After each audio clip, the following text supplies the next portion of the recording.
despertador es porque comenzamos a sintonizar la mañana de la radio. Todo lo que querés escuchar. Comenzamos el día con los titulares, con la buena música, con la comunicación y todas las voces que te acompañan cada mañana. Radio Boom Show. Nuestro próximo programa.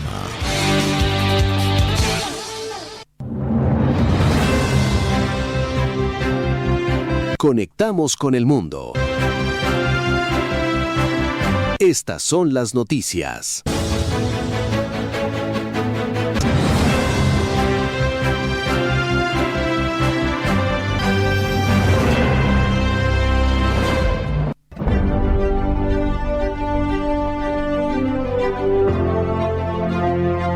Estos son los titulares.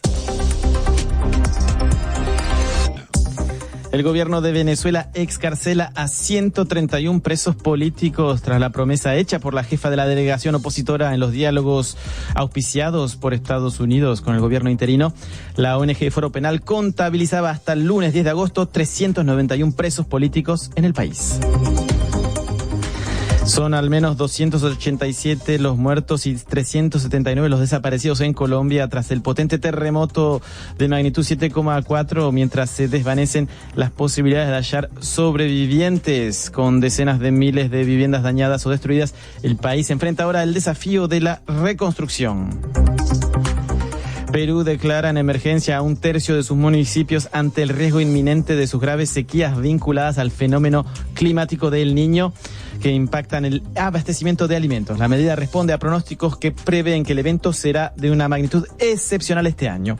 Estos son los titulares. Vamos ya al informativo. Lo escuchaban recién. Venezuela excarcela este viernes a 131 presos políticos, entre ellos una persona acusada por un atentado con drones contra el depuesto Nicolás Maduro. Esto tras la promesa hecha la víspera por la representante opositora en los diálogos con el gobierno interino para facilitar las liberaciones.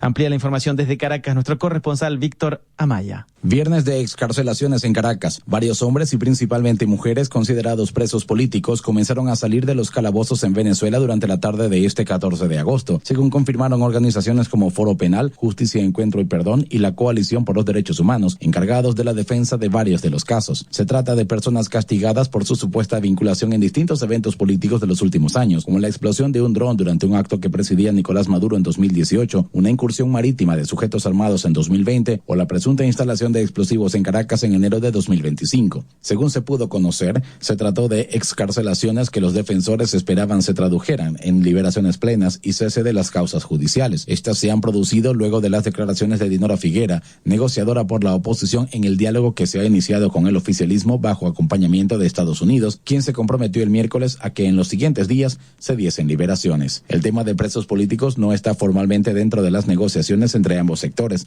para evitar que el asunto sea instrumentalizado, según voces de la delegación opositora. No obstante, se ha trabajado en paralelo a la agenda de diálogos para que se produzcan como gesto de buena fe del gobierno interino de Delcy Rodríguez. Hasta este viernes, antes de estas liberaciones, en el país se contabilizaban 502 personas detenidas por razones políticas, incluyendo 52 mujeres. Desde Caracas, Víctor Amaya. Agregar de que el jefe de la diplomacia de Estados Unidos, Marco Rubio, calificó la liberación de presos políticos de un paso crucial hacia la reconciliación en el país.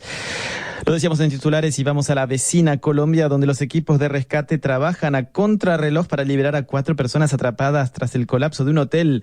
La búsqueda representa una luz de esperanza a 4 días del devastador terremoto. El último balance oficial eleva a 287 los fallecidos y casi 4.000 los heridos. El desastre pone a prueba al presidente Abelardo de la Espriella, quien asumió el cargo del país apenas unos días antes de la catástrofe. Así lo cuenta nuestra corresponsal en Cali, Carmen Rengifo. A 4 días del terremoto, la tragedia no solo deja casas, pueblos y carreteras destruidos, también pone a prueba la capacidad del Estado colombiano. El nuevo gobierno llevaba apenas 3 días posesionado y había recibido el país sin un empalme efectivo con la administración del expresidente Petro. La coordinación de estas emergencias recae en la Unidad Nacional para la Gestión del Riesgo de Desastres, que todavía estaba dirigida por un funcionario del anterior gobierno. Primero se frenó la llegada de algunos equipos internacionales de rescate, después la decisión cambió. En el departamento del Chocó, comunidades denuncian aislamiento y falta de ayuda. Mientras tanto, el sistema forense también está desbordado. En Palmira, un municipio cercano de Cali, una morgue con capacidad para 20 cuerpos ha recibido más de 100 y utiliza camiones refrigerados. Afuera, familias llevan días enteros esperando sin una respuesta clara. Las cifras también han mostrado la enorme desarticulación.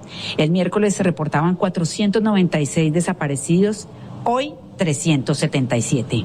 Miles se enfrentan así una tragedia por partida doble: sobrevivir al terremoto y buscar respuestas de un gobierno que apenas intenta organizarse tras una transición política que dejó al Estado más vulnerable. Carmen Andrea Rengifo Gómez, Cali, Colombia. De la Espriella reconoció el jueves por la noche que la situación es compleja y el gobierno contabiliza decenas de miles de viviendas que resultaron dañadas o destruidas.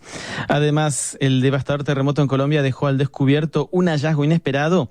El sismo provocó el colapso de un muro en el cementerio de Roldanillo, en el Valle del Cauca, dejando expuestos restos humanos que, según lo muestra un video que circula por redes sociales, los cuales presuntamente podrían corresponder a víctimas de ejecuciones extrajudiciales de los denominados falsos positivos. RFI conversó con Sandra Ubate. Su hermano desapareció en 1995 y ha firmado la petición para que las autoridades analicen los restos encontrados en el cementerio. En ese cementerio se cae una pared y aparece dentro algunas bolsas marcadas, rotuladas, bolsas negras rotuladas, lo que da la sensación de que lo que hay allí son cuerpos que pasaron alguna vez por medicina legal, porque hay evidencias en las etiquetas de que han pasado por procesos de necropsia. Yo busco a mi hermano, también estoy buscando a otros familiares de desaparecidos, o es mi primer descubrimiento de que en los cementerios se hacían enterramientos ilegales y eran lugares donde los familiares de los desaparecidos nunca íbamos a buscar. Y hemos sido descubiertos a lo largo del tiempo que en muchos cementerios a lo largo y ancho del país se han dado enterramientos de manera ilegal. Recordemos que la Jurisdicción Especial para la Paz, la JEP, documentó 6.402 víctimas entre 2002 y 2008 en 31 departamentos.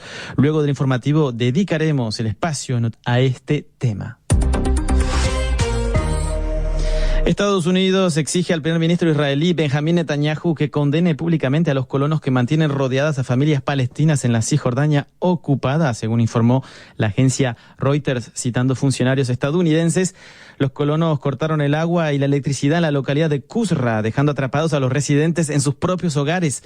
Organizaciones de derechos humanos denuncian que se trata de una estrategia coordinada para despojarlos de sus tierras.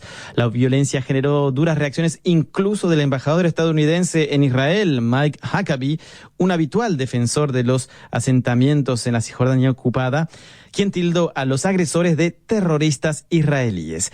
¿Qué sucede allí? Nos lo cuenta desde Jerusalén nuestra corresponsal Yanira Gómez Muñoz. Decenas de colonos israelíes asedian desde hace 6 días a varias familias palestinas de Qusra, una aldea de Cisjordania ocupada, sin que el ejército israelí los haya detenido. Ayer inició una operación militar para enfrentarlos y deshacer otra vez su campamento, pero por ahora eso solo se ha traducido en el desalojo forzado de múltiples familias palestinas que eran vecinos de estas familias sitiadas con el pretexto de protegerlas. Además, hoy ha permitido al ministro de Defensa, Israel Katz, ordenar que sea la policía y no ya el ejército quien aplica a israelíes la ley civil en Cisjordania. Katz asegura que el ejército no está para perseguir a los jóvenes de las colinas, como llaman en Israel a los colonos que atacan a los palestinos. Sin embargo, Katz no solo le quita así importancia a un horror que es diario y sigue aumentando en Cisjordania, sino que analistas y la propia prensa consideran que es otro paso más hacia la anexión. Mientras los colonos permanecen en Qusra, las familias desalojadas temen no volver a sus hogares y las familias sitiadas siguen encerradas. Los colonos les han cortado también el agua y la luz, por eso un buen número de activistas israelíes han intentado esta mañana llevarles alimentos. Dejaron la comida a metros de las casas y luego fueron detenidos por las fuerzas israelíes. Desde Jerusalén, Yanira Gómez Muñoz.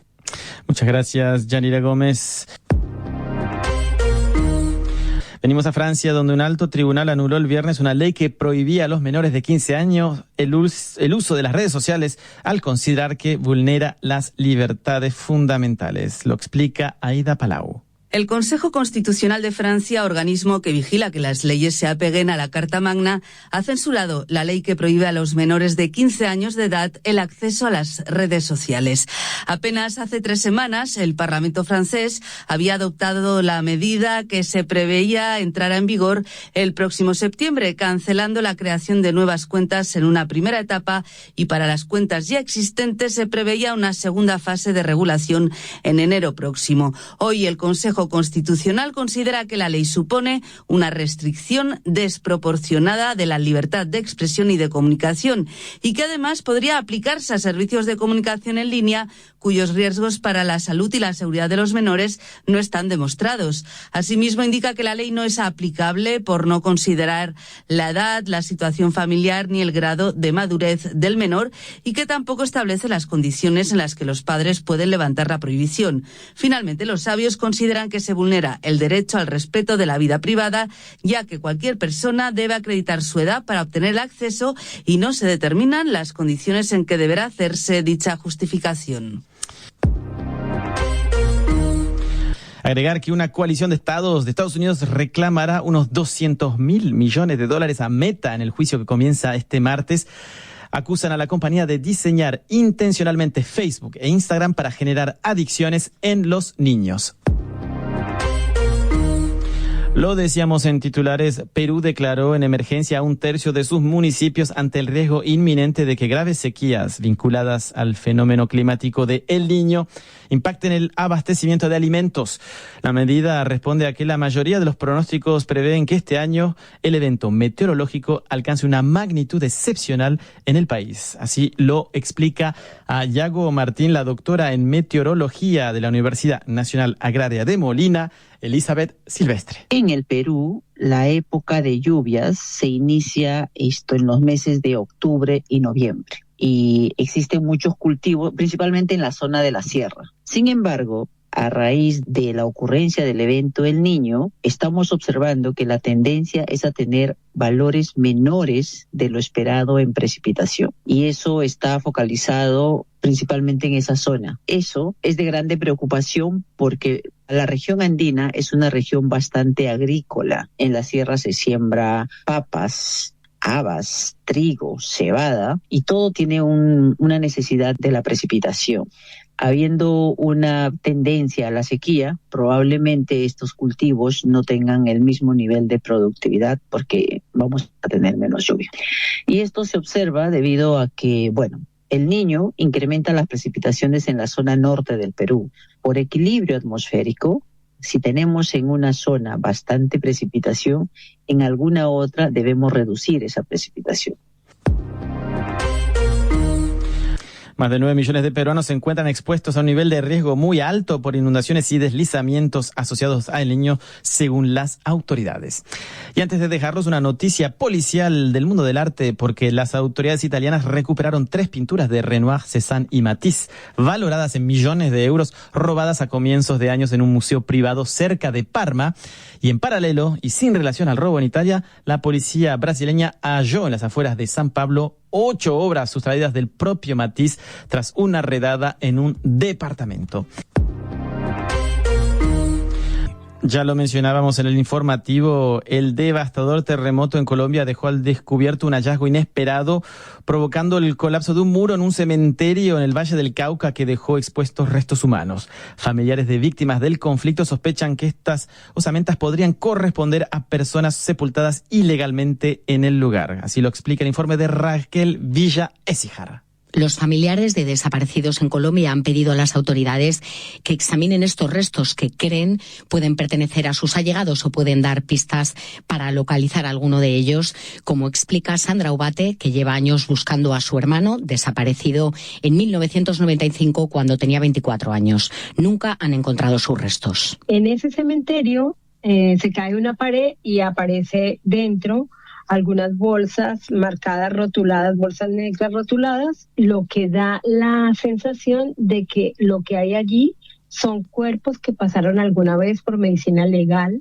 Así que rastrear cualquier posibilidad de disposición de restos óseos que estén expuestos sin protección pues es un interés para cada uno de los familiares que estamos buscando a nuestros desaparecidos. Los restos óseos hallados en el cementerio tenían otros elementos como restos de prendas que parecen uniformes o botas de caucho. Esto les hace pensar que pueden ser personas desaparecidas durante el conflicto, como explica Deidania Perdomo, coordinadora del área de búsqueda de coordinación colectiva. Y es muy preocupante porque ¿qué va a pasar después del sismo? ¿Sí?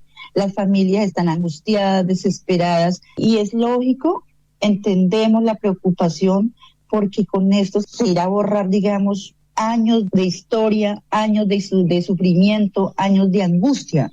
Entonces nos preocupa muchísimo, muchísimo, muchísimo qué va a pasar con toda esta información que tenemos sobre las personas dadas por desaparecidas. Piden que se examine si el lugar debe ser incorporado al registro de fosas o cementerios ilegales para la búsqueda de desaparecidos y que estos restos no sean destruidos ni alterados. Y hemos sido descubierto a lo largo del tiempo que no solamente en el cementerio de Jamundí, sino que en muchos cementerios a lo largo y ancho del país, que incluso ya tienen medidas cautelares, se han dado enterramientos de manera ilegal. Es decir, que las fuerzas militares y paramilitares utilizaban los cementerios como lugares para ocultar los cuerpos de los combatientes dados de baja en combate o para cuerpos de personas dadas por desaparecidas. Sandra Obate lleva 30 años buscando a su hermano, que desapareció en circunstancias desconocidas en el Valle del Cauca.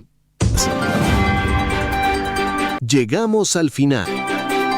Tengan un estupendo día y lo invitamos para el próximo noticiero RBS.